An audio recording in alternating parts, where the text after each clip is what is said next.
At the heart of the city lies a Gothic marvel from the colonial era. Our engagements with the city brought us to this institution as a part of our British Literature CIA. St. Patrick's Church, situated at Brigade Road, has a certain charm, with its infusion of the antique and the contemporary after years of engagement with the growing city.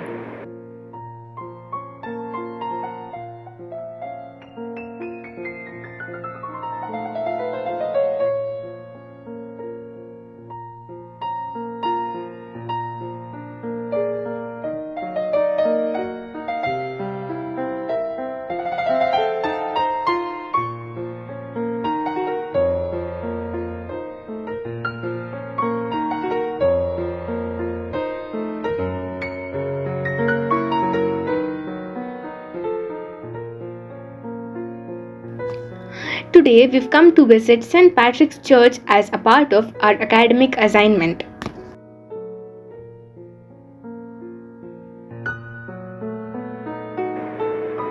Originally built at the Church of Saint Mary of the Assumption, it was always known as St. Patrick's, as named by Irish soldiers who constituted a large section of the European Catholic population of Bangalore in the colonial era. In 1918, the Irish soldiers erected an altar to St. Patrick's in the aftermath of World War I. MEP, the Society of Foreign Missions of Paris, was instrumental in building this church, and they were the only Catholic priests present in Bangalore then. Father Jean Antoine Dubis was one of the first MEP fathers who worked extensively in the Indian Catholic communities, and more fathers followed him to extend their services to India and built many of the beautiful buildings of that era that we see today. Apart from religious institutions, schools, orphanages, colleges, and various other institutions were also built by them. We can see this in St. Patrick's Church, which has an orphanage and school around the church itself.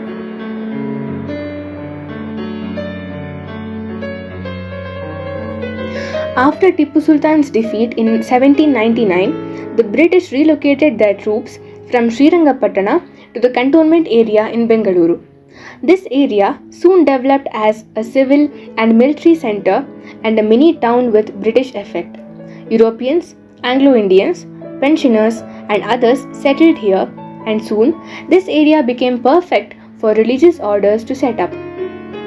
Though the majority of the Christians in Bengaluru were Protestant during 1840s, the registers of births and deaths dating from 1825, still available at St. Patrick's, show us the Catholic presence at Bengaluru before the construction of the church began in 1841, and as time passed and this Catholic population grew, the need to establish a church became more pressing. The ground allotted to the church in 1841 used to be a wooden area with cacti used as a parking ground for elephants and camels, believed to be owned by the army. Father Gaylett, the first parish priest, was entrusted with the responsibility of building this church, and it is believed that the total cost amounted to 9,000 rupees. The British contributed 4,000 rupees to the same, and the remaining was funded by the Irish soldiers who were parishioners. The Gothic architectural elements were added much later, but the initial strong structure was completed in 1844. The two wings of the church doubled as classrooms for Europeans and Eurasian children, probably the beginnings of the present St. Patrick's School. At the invitation of Bishop Shubhkamna, the Sisters of the Good Shepherd Convent opened a convent in Bengaluru. These nuns worked extensively in the areas of education of girls and opened a school which is presently the prestigious Sacred Hearts Girls' High School.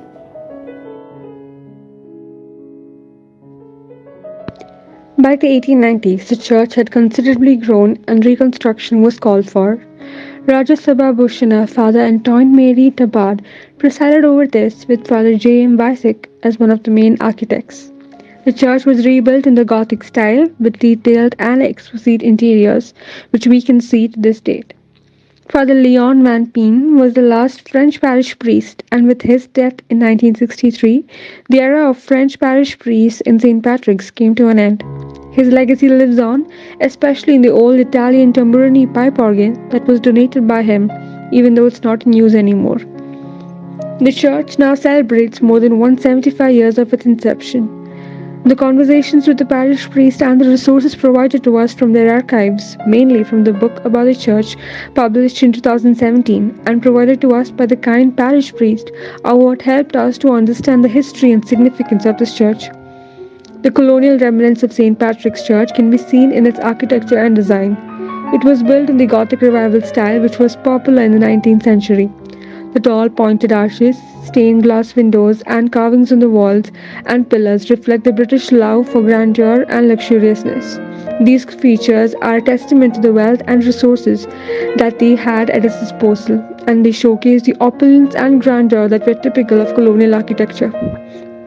Another colonial remnant of St. Patrick's Church is its use of materials and construction techniques. The church was constructed using local materials such as red laterite stone and bricks, which were readily available in the region. The colonizers, however, brought their expertise in construction techniques, such as the use of lime mortar and brick bonding, which improved the durability and longevity of the structure.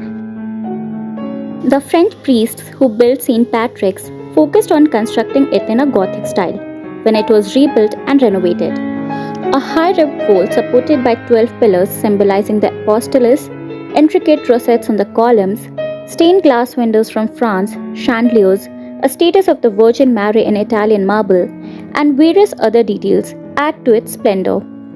The church bells from France are also an integral part of the rites and rituals of the church when it is rung 3 times during the day. The main altar of the church is embedded with the relics of several saints, and the 2 side altars are dedicated to Virgin Mary and Saint Patrick. Memorial tablets and plaques marking important events concerning the church and the pastors involved are present around the church and other beneficiaries. They also offer a glimpse into the life of the era and the politics involved around these, regarding who could afford these tablets and have them engraved to remember their loved ones. There is also a tablet stating that at the chapel another altar was constructed by the Irish soldiers after World War I. The church was built in 1841 when the surrounding areas were areas where troops were stationed, unlike the present day landscape it is a part of. The area was predominantly white area and the church was built to cater to their spiritual needs. The beautiful steeples of the church were built only in 1845, and this added to the process of aesthetically transforming the church to its present-day architecture. Originally built at the Church of Saint Mary of the Assumption, it was always known as Saint Patrick's, as named by Irish soldiers who constituted a large section of the European Catholic population of Bangalore in the colonial era. In 1918, the Irish soldiers erected an altar to St. Patrick's in the aftermath of World War I. MEP, the Society of Foreign Missions of Paris, was instrumental in building this church, and they were the only Catholic priests present in Bangalore then. Father Jean-Antoine Dubus was one of the first MEP fathers who worked extensively in the Indian Catholic communities, and more fathers followed him to extend their services to India and built many of the beautiful buildings of that era that we see today. Apart from religious institutions, schools, orphanages, colleges, and various other institutions were also built by them. We can see this in St. Patrick's Church, which has an orphanage and school around the church itself.